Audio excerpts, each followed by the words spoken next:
Yes, मैं Jagdish Chetaliya, chartered accountant, Brain Point Commerce Classes से। पिछले 21 ईयर्स से आप देख रहे हैं कि brain Point Commerce classes Bhilwara शहर में आपको कॉमर्स फील्ड में हर तरह की एजुकेशन प्रोवाइड कर रही है। आज अपन यहाँ इनकम टैक्स का एक chapter income from house property के बारे में डिस्कस करेंगे। इनकम फ्रॉम हाउस प्रॉपर्टी पांचों हेड में सेकंड चैप्टर है और बहुत छोटा और easy chapter income from house property. तो स्टार्ट करें अपन इनकम फ्रॉम हाउस प्रॉपर्टी।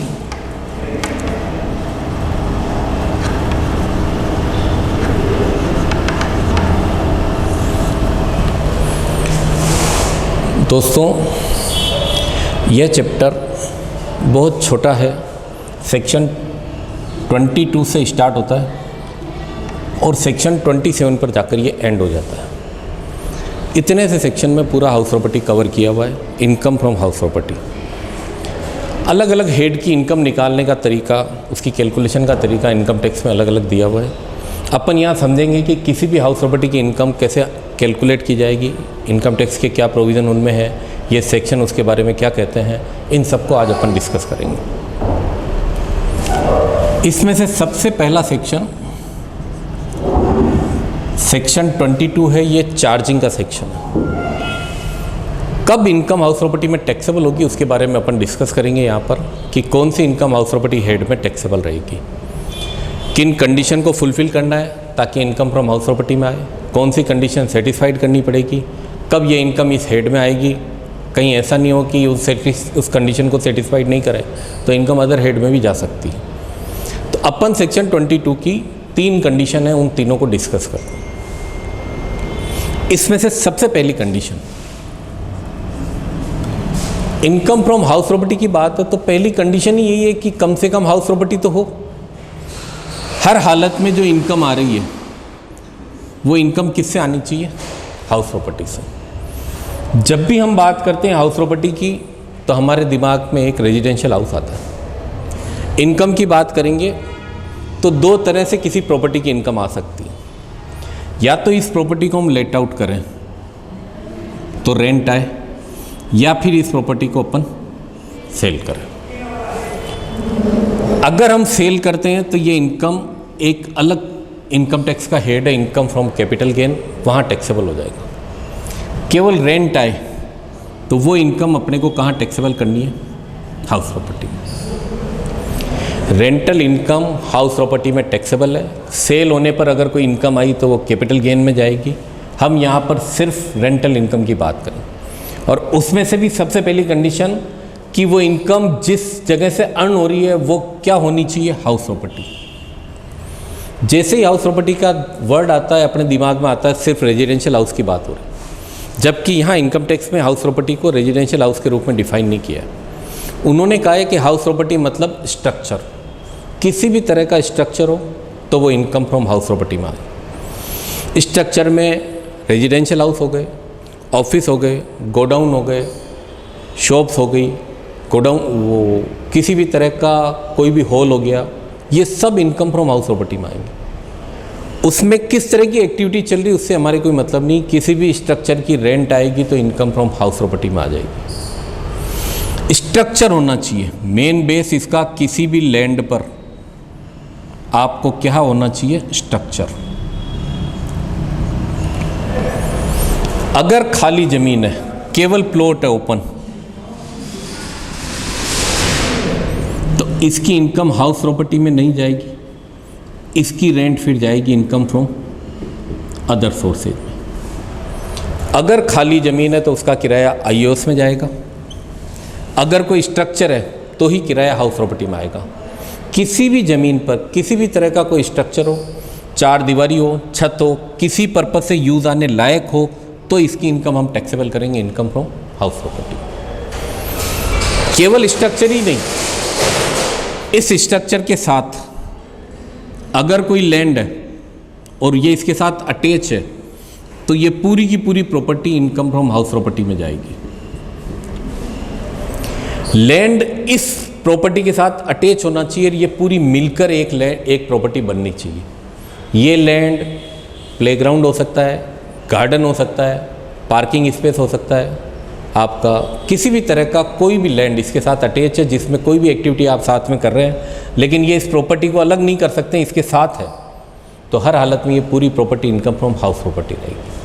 और अगर ये लैंड अकेला इंडिविजुअल लेट आउट है तो इसकी इनकम हाउस प्रॉपर्टी में नहीं ले जाकर, ओपन लैंड अगर है तो ओपन लैंड की इनकम फ्रॉम अदर सोर्सेज में टैक्सेबल रहेगी। तो इस सेक्शन 22 जो चार्जिंग सेक्शन है उसकी पहली कंडीशन और सबसे मेन कंडीशन है हाउस प्रॉपर्टी होनी चाहिए, और हाउस प्रॉपर्टी की सबसे मेन कंडीशन हुई स्ट्रक्चर होना चाहिए। अगर स्ट्रक्चर नहीं है तो आईओएस में जाएगा, स्ट्रक्चर है तो हाउस प्रॉपर्टी में जाएगा।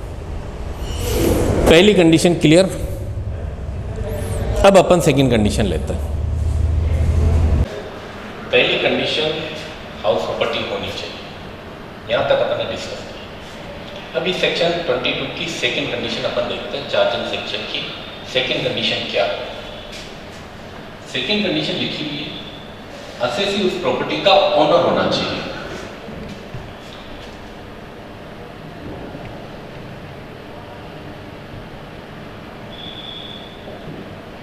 अब क्वेश्चन ये आता है कि क्या बिना ओनरशिप के भी कोई हाउस प्रॉपर्टी पे टैक्स देगा? क्या बिना ओनरशिप के भी कोई रेंटल इनकम कर सकता है? क्या जो मकान का मालिक नहीं है वो भी कमा सकता है? बिल्कुल है। इस पे एक ऑप्शन लिखा हुआ है कि अगर एक्स वाई को लेट आउट करे 5000 पर मंथ, एक्स इस प्रॉपर्टी का ओनर है, तो ये इनकम हर हालत में एक्स की किस रेट में जाएगी? Income from house property. लेकिन अगर वाई इसको सबलेट कर दे 8000 पर मंथ जेड को, तो जेड से जो रेंट आएगा, इधर वाई जो एक्स को रेंट पे करेगा, इसका जो गैप है बीच में 3000 पर मंथ, ये इनकम किसकी है? वाई की।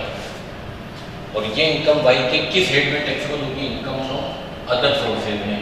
क्यों? क्योंकि ये इस प्रॉपर्टी का ओनर नहीं। इस सेक्शन की सेकंड खासियत ये है कि इसमें ओनरशिप होनी ही चाहिए तो हाउस प्रॉपर्टी में जाएगा, अगर ओनरशिप नहीं है तो फिर ये कहाँ चला जाएगा? इनकम फ्रॉम अदर सोर्सेज में। तो चार्जिंग सेक्शन की फर्स्ट कंडीशन हाउस प्रॉपर्टी हो और सेकंड कंडीशन असेसी उसका ओनर हो। अगर वो हाउस प्रॉपर्टी का ओनर नहीं है, किसी भी तरह से सबलेट कर रहा है, तो सबलेटिंग की इनकम हर हालत में इनकम फ्रॉम अदर सोर्सेज में जाएगी, इनकम फ्रॉम हाउस प्रॉपर्टी में टैक्सेबल नहीं हो पाएगी। इनकम फ्रॉम हाउस प्रॉपर्टी में टैक्सेबल करने के लिए ओनर होना चाहिए। इसमें कुछ कंडीशन में डिम्ड ओनर को भी डिफाइन किया है, कुछ 7 कंडीशन डिम्ड ओनर की है, वो भी इसके साथ अटैच है। ओनर हो चाहे उस सेक्शन 27 में डिम्ड ओनर हो, दोनों ही कंडीशन में उसकी इनकम हाउस प्रॉपर्टी में, और अगर वो किसी भी तरह से सबलेट कर रहा है तो उसकी इनकम फ्रॉम अदर सोर्स में। 2 कंडीशन हमने पढ़ ली, लास्ट और फाइनल कंडीशन। तीसरी कंडीशन कहती है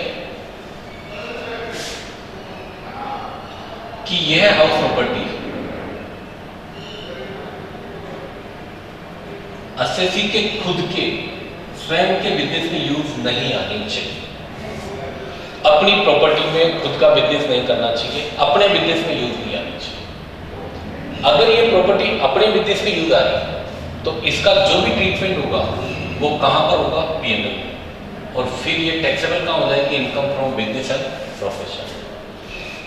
अगर प्रॉपर्टी बिजनेस में यूज आ रही है तो उसका depreciation, repair, insurance, ground rent, municipal tax, जितने भी एक्सपेंसेस हैं, ये सारे के सारे एक्सपेंसेस कहाँ लिखे जाते हैं? पीएनएल। और फिर ये इसको टैक्सेबल कहाँ करते हैं अपन? बिजनेस एंड प्रोफेशन में।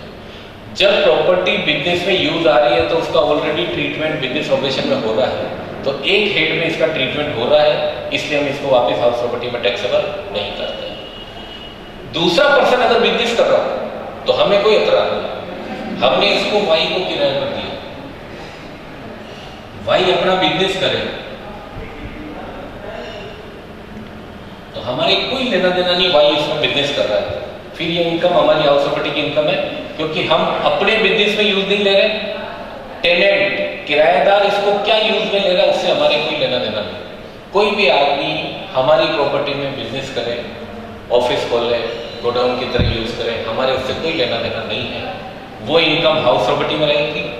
अपने बिजनेस में यूज नहीं आनी चाहिए, थर्ड कंडीशन है। अपने बिजनेस में यूज आ रही है तो हम इसको ऑलरेडी P&L में ले जाते हैं, बिजनेस इनकम में टैक्सेबल करते हैं, और जब बिजनेस इनकम में टैक्सेबल होती है तो फिर उसको हाउस प्रॉपर्टी में दोबारा टैक्सेबल नहीं की जाती। तो दोस्तों 3 कंडीशन हो गई। पहली कंडीशन हाउस प्रॉपर्टी होनी चाहिए, इसका मतलब स्ट्रक्चर होना चाहिए। सेकेंड कंडीशन असेसी ओनर होना चाहिए, मतलब सबलेट नहीं होनी चाहिए। तीसरी कंडीशन असेसी के खुद के बिजनेस में यूज नहीं आनी चाहिए, मतलब चाहे किराएदार बिजनेस में यूज ले रहा है उससे हमें मतलब नहीं, हमारे बिजनेस में यूज आएगी तो उसका जो भी ट्रीटमेंट है वो बिजनेस इनकम में करेंगे, यहाँ पर नहीं करेंगे हाउस प्रॉपर्टी में। अगर ये तीनों कंडीशन फुलफिल है तो इनकम फ्रॉम हाउस प्रॉपर्टी, 3 में से एक भी कंडीशन आगे पीछे होती है तो ये इनकम हाउस प्रॉपर्टी से चेंज होकर या तो बिजनेस प्रोफेशन में चली जाएगी या फिर ये कहाँ पर शिफ्ट हो जाएगी, income from other source. House property में टैक्सेबल करने के लिए तीनों कंडीशन है, तीनों कंडीशन फुलफिल होनी चाहिए और ये इनकम फ्रॉम हाउस प्रॉपर्टी। यहाँ तक मेरे ख्याल से कोई कंफ्यूजन नहीं है कि इनकम फ्रॉम हाउस प्रॉपर्टी में किस कंडीशन में आएगी। अब अपन इसकी इनकम कैसे निकालते हैं उसके बारे में डिस्कस करते हैं कि साहब इनकम टैक्सेबल कैसे करते हैं, तो इनकम कैलकुलेट कैसे करेंगे उसको अपन समझ रहे हो कि अपन इनकम को कैलकुलेट कैसे करेंगे। तो अपना नेक्स्ट टॉपिक इनकम कैलकुलेट करना कि हाउस प्रॉपर्टी की इनकम कैसे कैलकुलेट की जाए। दोस्तों माना कि X इसके पास एक मकान,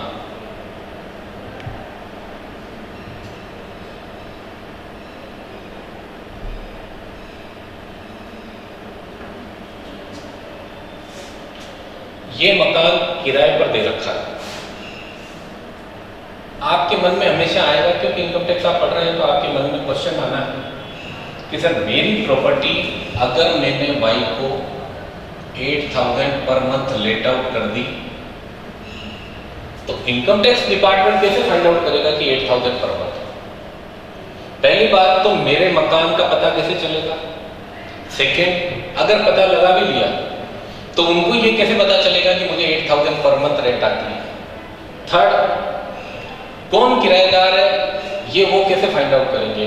कल मैं कह दूं ये टेनेंट नहीं है, मेरा रिलेटिव है और इसकी कोई रेंट नहीं आती, मुझे कोई रेंट नहीं देता, तो इनकम टैक्स मुझे कैसे फाइंड आउट करेगा। ये सब चीजें जो आपके माइंड में क्वेश्चन आ रहे हैं ये सब डिपार्टमेंट के पास ऑलरेडी ये क्वेश्चन पहुंच गए। 1961 से इनकम टैक्स चालू है। इनकम टैक्स 61 से हर साल अमेंड होता है। अमेंड इसी कारण होता है कि हम जो सोचते हैं उनको वापस मॉडिफाई वो करते रहते हैं, तो अलग अलग तरह के सेक्शन वो इस पर इंसर्ट करते रहते हैं, अलग अलग provision, amendment, sub section, sub section, notification, ताकि जो भी टैक्स चोरी की जगह है या गुंजाइश है उस जगह या गुंजाइश को वो पैक कर सकते हैं। हम यहाँ डिस्कस करते हैं कि सर मेरे मकान का किराया गवर्नमेंट कैसे डिसाइड करे। तो गवर्नमेंट को हर हालत में अगर रेंटल इनकम लेनी है और टैक्सेबल करनी है तो हर हालत में सरकार को इस चीज़ का ध्यान रखना पड़ेगा कि इनके कितना किराया आ रहा है। अब कितना किराया आ रहा है मैं नहीं बताऊंगा तो सरकार कैसे पता करेगी। तो सरकार के पास कुछ बेस होते हैं, सरकार उन बेस को यूज करती है। पहला उसमें से बेस है म्युनिसिपल वैल्यूएशन। कोई भी एसएससी गवर्नमेंट को ये नहीं बताएगा कि मुझे कितना किराया मिल रहा है, और ये चीज़ सरकार भी मान के है चल रही है कि साहब ये नहीं बताएंगे किराया। तो हमारा एक किराया तो होना चाहिए एक्सपेक्टेड कितना किराया है।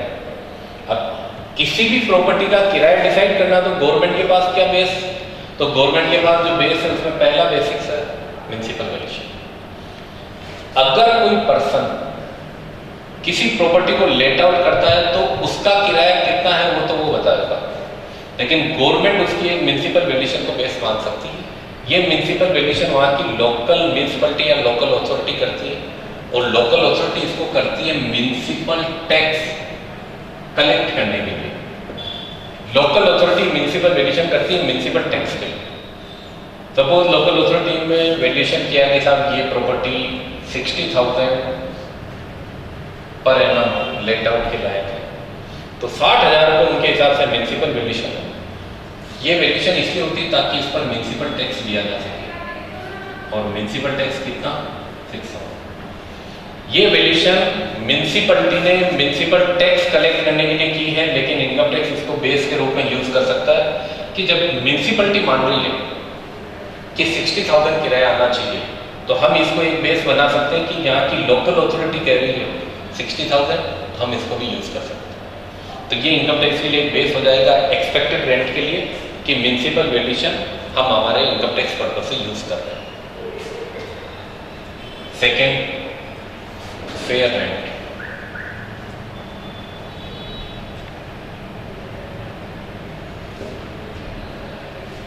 फेयर रेंट ये कौन सी रेंट हुई? फेयर रेंट होती है जो उस लोकेलिटी में, उस कॉलोनी में, उस लोकेलिटी में जो रेंट अगर दूसरी प्रॉपर्टी की आ रही है तो उतनी रेंट आपकी प्रॉपर्टी की भी ट्रीट की जाती है, उसको बोलते हैं फेयर रेंट। कई सारे फ्लैट कॉलोनी आपने देखी होगी जिसमें एक जैसे मकान होता है।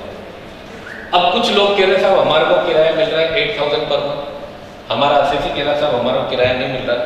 तो जो उस कॉलोनी का बेस है कि साहब इसमें पड़ोसी को रेंट इतनी मिल रही है, तो गवर्नमेंट उस रेंट को हमारी रेंट मान सकती है फेयर रेंट। फेयर रेंट में अलग अलग ऑथर के अलग अलग व्यू हैं। कुछ ऑथर फेयर रेंट को एक्सेप्ट करते हैं, कुछ ऑथर फेयर रेंट को एक्सेप्ट नहीं करते। मेरा ऐसा मानना है कि फेयर रेंट क्वेश्चन में दी गई हो तो ही यूज करना है, जबरदस्ती फेयर रेंट को ट्रीट नहीं करना है। अगर वो लिख के दे फेयर रेंट तो उसको कैलकुलेशन में पार्ट माने, नहीं लिख के दे तो कैलकुलेशन का पार्ट नहीं माने। फेयर रेंट होती है उस लोकेलिटी में जो एक्सपेक्टेड रेंट है कि इतना आना चाहिए, उसको बोलते हैं फेयर रेंट। ये रेंट हमारे पड़ोसी की जो किराया आ रहा है उससे डिसाइड होती है कि इस प्रॉपर्टी की फेयर रेंट कितनी है। और तीसरी और फाइनल है standard rent.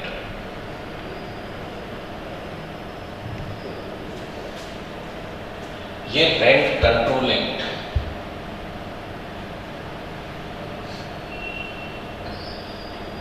Rent control act में जो रेंट डिसाइड होती है उसको बोलते हैं स्टैंडर्ड रेंट। ये भी एस्टिमेटेड है, म्यूनिसिपल वैल्यूएशन म्यूनिसिपैलिटी बता रही, फेयर रेंट भी एस्टिमेटेड है, पड़ोसी बता रहे। स्टैंडर्ड रेंट जिस पर कोर्ट के डिसीजन होते हैं उसको बोलते हैं स्टैंडर्ड रेंट। ये तीनों ही एस्टिमेटेड है, इसमें हमारी रेंट के साथ इसका कोई कंपैरिजन नहीं है, लेकिन इससे गवर्नमेंट हमारी प्रॉपर्टी की एक्सपेक्टेड रेंट डिसाइड करती है कि ये हमारे पास 3 बेस है, इससे हम बता रहे हैं आपकी प्रॉपर्टी की कितनी रेंट आनी चाहिए। तो एक रेंट तो गवर्नमेंट डिसाइड करती है, वो इन तीनों से होगी। और फिर इसको कंपेयर किससे करेंगे? कंपेयर करेंगे जो एक्स कहेगा एक्चुअल रेंट।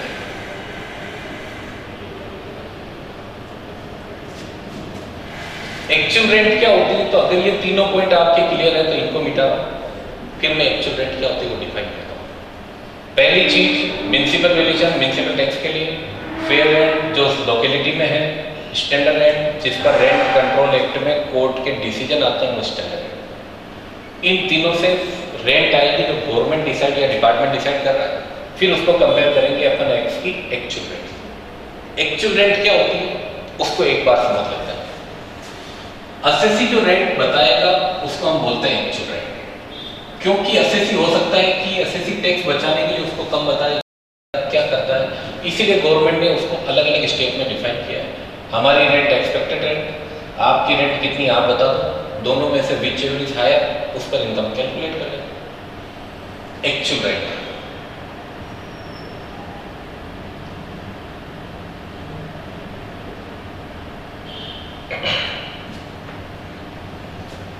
एक्स ने वाई को प्रॉपर्टी लेट आउट करी, जो अमाउंट एक टेनेंट रेंट के रूप में पे करेगा वो एक्चुअल रेंट। रेंट के अलावा किसी भी फॉर्म में अगर ये पेमेंट करेगा तो वो रेंट का पार्ट नहीं होगा। कई बार लेट आउट होते हैं तो अपन देखते हैं कि जब भी लेट आउट किया जाता है, इस लेट आउट के अलावा रेंट तो वो पे कर रहा है सपोज 60,000, इसके अलावा वही म्यूनिसिपल टैक्स हो चुका था 10,000, मकान की रिपेयर भी करवाता 10,000, तो वाई के एक्सपेंसेस हो गए 80,000। लेकिन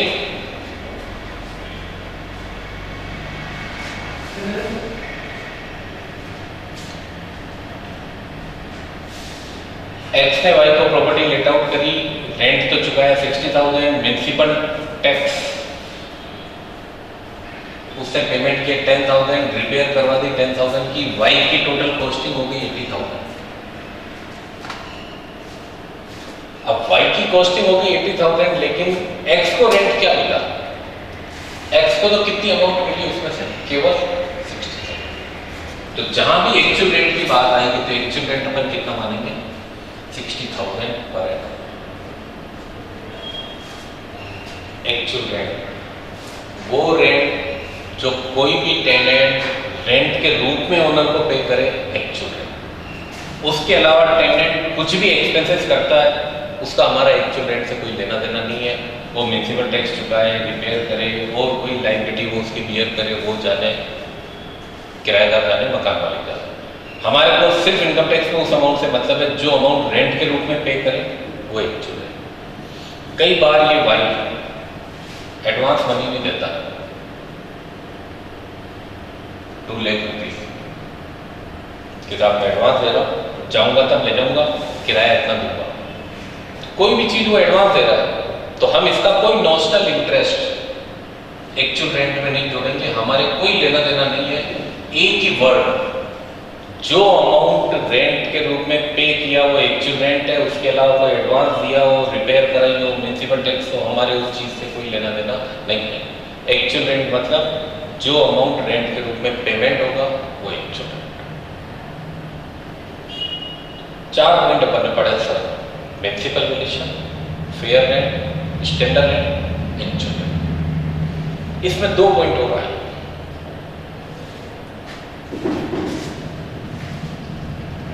चार पॉइंट अपन ने डिस्कस किए, municipal valuation, fair rent, standard rent, actual. 2 point इसके अंदर और डिस्कस करते हैं। एक वर्ड वैकेंसी। वैकेंसी का मतलब होता है कि वो पीरियड जब इस प्रॉपर्टी को न तो ओनर यूज कर रहा है न टेनेंट यूज कर रहा है, और ये प्रॉपर्टी वैकेंट है, खाली है, उसको बोलते हैं वैकेंसी पीरियड। अलग अलग बुक्स में वैकेंसी पीरियड का अलग अलग ट्रीटमेंट है। अपन जो भी एक थ्योरी पार्ट इसको रखेंगे उसको वैकेंसी को एक जैसा यूज करेंगे। कई ऑथर अलग अलग कंडीशन में अलग अलग वैकेंसी पीरियड डिसाइड करते हैं, उसका ट्रीटमेंट कैलकुलेशन में अलग अलग करते हैं। अपने उस कैलकुलेशन को छोड़ते हुए सिर्फ वैकेंसी मतलब क्या, वो पीरियड जब वो प्रॉपर्टी न तो ओनर के यूज में आ रही, न टेनेंट के यूज में आ रही, न ओनर उसमें रह रहा है न टेनेंट उसमें रह रहा है, उसको बोलेंगे वैकेंसी। वैकेंसी पीरियड जब प्रॉपर्टी किसी के यूज में नहीं आ रही, वो पीरियड वैकेंसी पीरियड। अब आप कहेंगे क्या इस पे भी टैक्स लगेगा? तो इसको अपन आगे फॉर्मेट में डिस्कस करेंगे कि वैकेंसी पीरियड पे टैक्स लगेगा नहीं। एक पॉइंट आता अनरियलाइज रेंट। अनरियलाइज रेंट होती बिजनेस में, जैसे बेड डेट्स होते हैं वैसे अनरियलाइज रेंट होती है। जो रेंट रियलाइज नहीं हो सकी वो अनरियलाइज, और अनरियलाइज है तो ये बेड डेट्स जैसे होती है कि हर हालत में इसका बेनिफिट असेसी को मिलना चाहिए, लेकिन असेसी इसका मिसयूज भी कर सकता है। इसलिए अनरियलाइज रेंट का क्या ट्रीटमेंट होगा, इसको वापस उन्होंने फॉर्मेट में डिफाइन किया। अपने पास 6 वर्ड होते हैं। एक हुआ म्यूनिसिपल वैल्यूएशन, एक हुआ फेयर रेंट, एक हुआ स्टैंडर्ड रेंट, एक हुआ एक्चुअल रेंट, एक वैकेंसी, और एक वर्ड हुआ अनरियलाइज रेंट। इन 6 रेंट से एक वर्ड अपन कैलकुलेट करते हैं, उसका नाम है ग्रॉस एनुअल वैल्यू।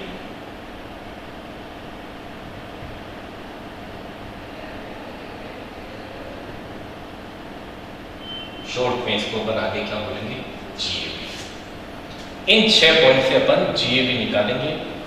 ये तीनों एक्सपेक्टेड रेंट के लिए काम आएंगे, ये तीनों एस्टिमेटेड है, ये एक्चुअल है, ये वैकेंसी जब प्रॉपर्टी वैकेंट रही, ये अनरियलाइज, अगर कोई पैसा खा के चला गया, पैसा नहीं दिया, रियलाइज नहीं हुआ, किराएदार अपने को किसी भी तरह से चीट करके चला गया, तो उसको बोलते हैं अनरियलाइज रेंट। इन 6 पॉइंट से अपन एक चीज निकालेंगे, उसको बोलते हैं ग्रॉस एनुअल वैल्यू, जीएवी। और ये हमारी हाउस प्रॉपर्टी की फर्स्ट कैलकुलेशन है कि ग्रॉस एनुअल वैल्यू कैसे कैलकुलेट की जाए। अलग अलग ऑथर इसके लिए भी अलग अलग फॉर्मेट बताते हैं। अपने जो फॉर्मेट यूज करना उसमें 3 स्टेप में ग्रॉस एनुअल रिव्यू आएगी। पहली स्टेप गवर्नमेंट के अकॉर्डिंग डिसाइड होगी कितना रेंट आना चाहिए। सेकेंड स्टेप एसएससी बताएगा और तीसरी स्टेप में अपन whichever is higher, government की रेंट हायर हो तो वो जीएबी, अपनी रेंट हायर वो जीएबी, दोनों में से जो ज़्यादा हो उसको अपन जीएबी। तो अपन जीएबी निकालने की 3 कंडीशन है, तीनों को डिस्कस कर लेते हैं।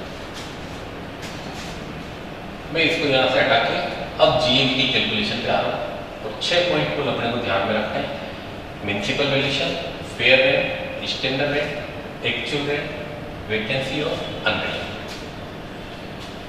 स्टेप फर्स्ट,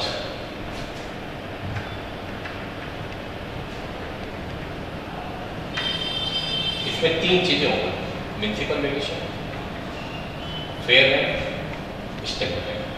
इन तीनों से स्टेप फर्स्ट नहीं किया। स्टेप फर्स्ट को जनरली डिफाइन किया हुआ है, लेकिन अपन स्टेप फर्स्ट के भी 2 टुकड़े करते हैं। पहले तो अपन कैलकुलेट करते हैं म्युनिसिपल वैल्यूएशन और fair rent whichever is higher, जो दोनों में से ज्यादा होगा उसको आप निकालें। Whichever is higher. फिर step second, standard rent. Standard rent rent control act की रेंट है, जिसमें कोर्ट के डिसीजन आते हैं। किसी भी हालत में आपकी एक्सपेक्टेड रेंट इससे ज्यादा तो हो ही नहीं सकती, क्योंकि यहाँ तो कोर्ट बीच में आ जाता है, इससे ज्यादा किराया नहीं ले सकते। कोर्ट के डिसीजन के आगे तो इनकम टैक्स भी नहीं जा सकता। तो स्टैंडर्ड रेंट, पहले तो इन दोनों में से जो ज्यादा हो उसको कैलकुलेट करते हैं। माना कि कुछ भी आया है ये निकल के municipal valuation, whichever is higher को वापस किससे कंपेयर करें, स्टैंडर्ड रेंट से। और यहां लिखा हुआ है विच एवर इज लेस। इन दोनों में से जो हायर हो उसको निकालना, फिर इस हायर को और इसको कंपेयर करना, और इन दोनों में से जो कम हो उसको लिखना। ये एक्सपेक्टेड रेंट है और इसको अपन बोलेंगे स्टेप फर्स्ट। इसको एग्जाम्पल से समझना ज्यादा इजी रहेगा, इससे अपन एक एग्जाम्पल ले लेते हैं। माना कि म्युनिसिपल वैल्यूएशन पता है, फेयर रेंट पता है, स्टैंडर्ड रेंट पता है। ये 20,000, ये 30,000, ये 26,000। स्टेप फर्स्ट की पहली कंडीशन, इन दोनों में से whichever is higher, whichever is higher, इन दोनों में से 30,000। फिर इसको कंपेयर किसके साथ करना है, standard rent.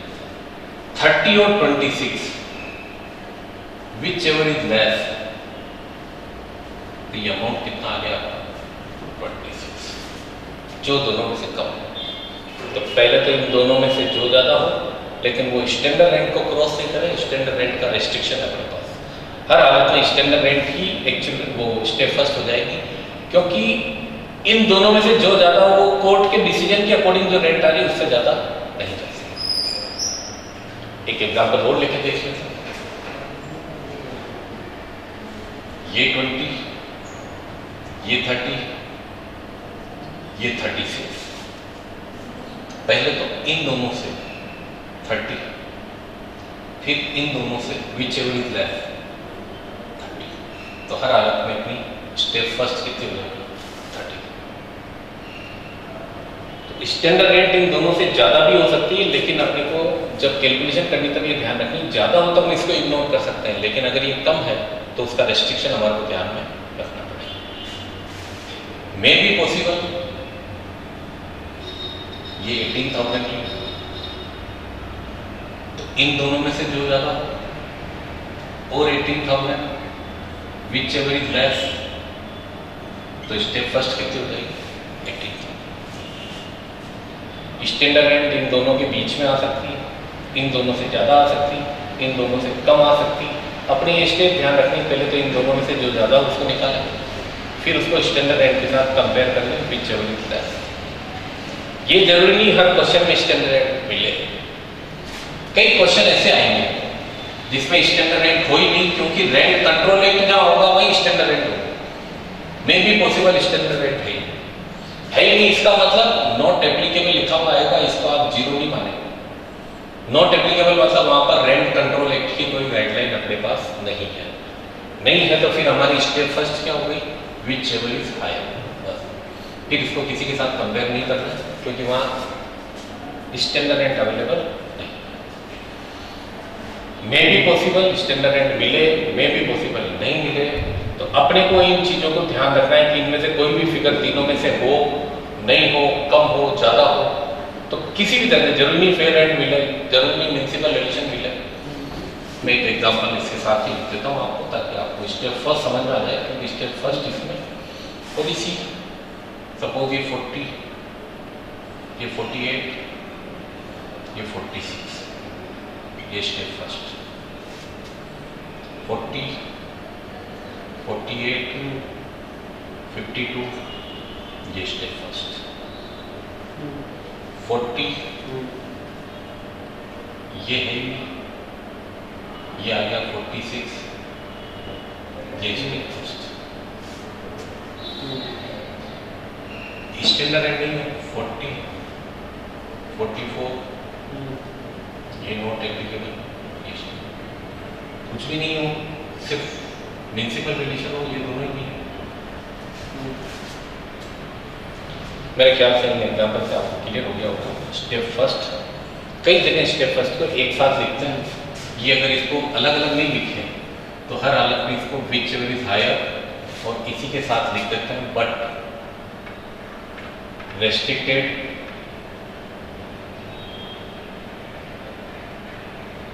To standard rent. Municipal edition और fair rent whichever is higher but restricted to standard rent.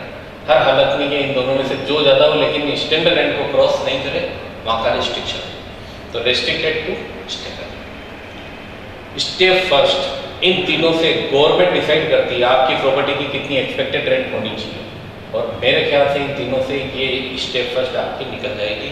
जितने एग्जाम्पल हो सकते हैं, या तो स्टैंडर्ड रेंट कम हो, ज़्यादा हो, बीच में हो, जैसा हो वैसे आप कैलकुलेट कर पाएंगे, और प्रैक्टिकल क्वेश्चन आएंगे वहाँ वो करेंगे। स्टेप फर्स्ट, पहले इन दोनों में से जो ज़्यादा हो, फिर जो ज़्यादा है उसको कंपेयर करना है विच एवर इज लेस, और वो हमारी स्टेप फर्स्ट। यहाँ तक मेरे ख्याल से आपको कोई कन्फ्यूजन नहीं है, स्टेप फर्स्ट इसको बोलते हैं। इसी के साथ स्टेप सेकेंड अपन लिख लेते हैं।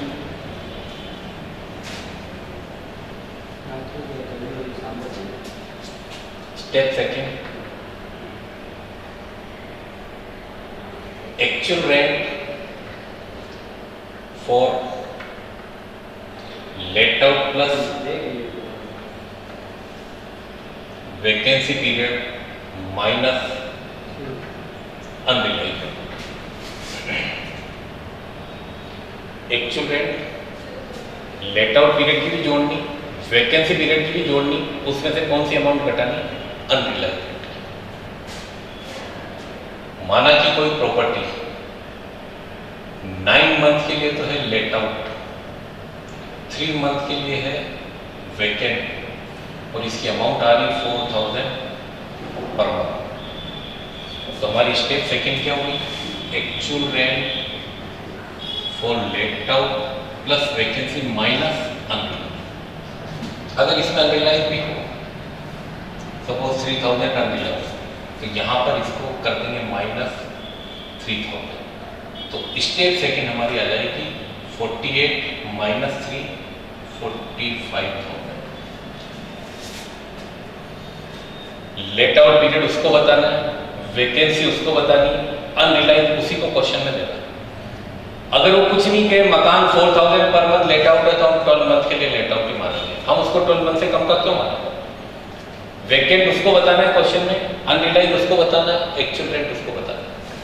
इनमें से कोई भी फिगर आपको अपनी तरफ से यूज नहीं करना है। यूज तब करना है जब वो कहे कि 3 मंथ वैकेंट है, तो अपन कह देंगे 9 मंथ लेट आउट था, क्योंकि लेट आउट हाउस है, 3 महीने खाली था, तो नेचुरल है 9 महीने के लिए लेट आउट था। बाकी कोई भी फिगर अपनी तरफ से यूज नहीं करना है, सारे फिगर क्वेश्चन में उसको देना है। Step second, actual rent let out plus vacancy minus unrealised, actual rent उसको बतानी, वैकेंसी उसको बतानी, अनरिलाइज उसको बतानी। क्वेश्चन में सब दिए हुए रहेंगे फिगर, आपको सिर्फ वहां से उठा के यहाँ पर यूज करना। माना कि अपने स्टेप फर्स्ट भी निकाल दिए और सेकंड भी निकाल दिए, स्टेप फर्स्ट आ गई, स्टेप सेकंड आ गई, तो अब अपने ग्रॉस एनुअल वैल्यू निकालने में क्या करना है? अगर स्टेप फर्स्ट है और स्टेप सेकंड दोनों आ गए तो उसके बाद अपन लिखेंगे स्टेप थर्ड। स्टेप थर्ड लिखी हुई सिंपल सी, फर्स्ट और second whichever is higher. Government ने कितनी रेंट बताई एक्सपेक्टेड, आपको कितनी मिल रही है एक्चुअल, इन दोनों में से जो ज्यादा whichever is higher. Example ले लिया, माना कि ये 60 था, ये आया 60,000, ये आया 70,000, तो स्टेप थर्ड हो गई आपकी expected rent, actual rent whichever is higher, less actual rent for vacancy period.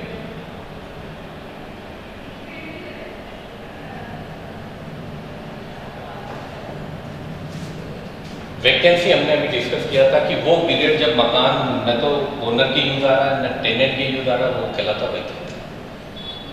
जब आप इन दोनों में से विच एवर इज हायर निकालें तो उसमें से वैकेंसी का बेनिफिट उसको दें, क्योंकि वो कह रहा है कि साहब मैंने मकान तो बना लिया लेकिन किराएदार नहीं आ रहा, तो मैं कैसे कैसे मेरे यूज में ले रहा हूँ, किराए पे जानबूझ के नहीं दिखा रहा हूँ, तब तो ठीक। हाउस प्रॉपर्टी में एक कंडीशन सिंपल है कि नॉशनल इनकम पे भी टैक्स देना, मतलब मकान की प्रॉपर्टी अगर लेट आउट नहीं भी हुई तो आपको उसको लेट आउट ट्रीट करते हुए टैक्स देना पड़ता है। किसी के पास दो मकान को खुद के यूज कर रहा है तो इसको हम आगे डिस्कस करेंगे। एक मकान तो एग्जाम्प्ट करवा सकता है लेकिन दूसरे मकान के नॉशनल रेंट निकाल कर उसको टैक्स देना पड़ता है। वैकेंसी का बेनिफिट कई बुक्स देती है, कई ऑथर उसको नहीं देते हैं। अपने जिस कॉन्सेप्ट में रहेंगे उसमें वैकेंसी का बेनिफिट उसको देंगे, और वैकेंसी का बेनिफिट ये है कि जितनी एक्चुअल रेंट उसको आनी चाहिए थी वैकेंसी पीरियड की नहीं आई, उस अमाउंट को इसमें से कम करेंगे।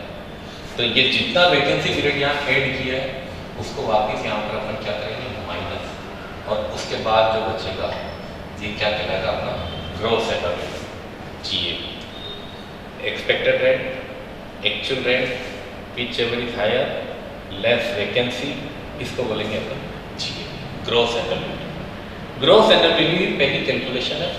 अगर ये आपकी सही कैलकुलेट हो गई तो 50% क्वेश्चन यहाँ सही हो जाएगा। ग्रॉस एनुअल वैल्यू में अगर गलती हुई तो गलती के चांस यहाँ 50% रहते हैं। कहीं भी गलती अगर यहाँ हो गई तो 50% चांस है कि ये क्वेश्चन को गलत करा देगा। अगर ये सही है तो 50% क्वेश्चन तो आपका यहाँ सही हो गया। फिर उसके बाद बाकी 50% में एक इंटरेस्ट ऑन लोन है, वो कैलकुलेशन को कहीं गलत कराएगा। अदरवाइज हाउस प्रॉपर्टी में कोई भी फिगर आपको अदर तो लेना ही नहीं, जो लिखा हुआ है क्वेश्चन में वही फिगर वहाँ से उठा के यूज करना और आपको कैलकुलेशन करना। ये अपने आज का टॉपिक है ग्रॉस एनुअल वैल्यू कैलकुलेट करना, और यहाँ तक अपन ने 3 स्टेप में इसको समझा है। आप चाहें तो इसमें एक एग्जाम्पल देके GAV निकालना बता दूं ताकि आपको कैलकुलेशन समझ में आ जाए।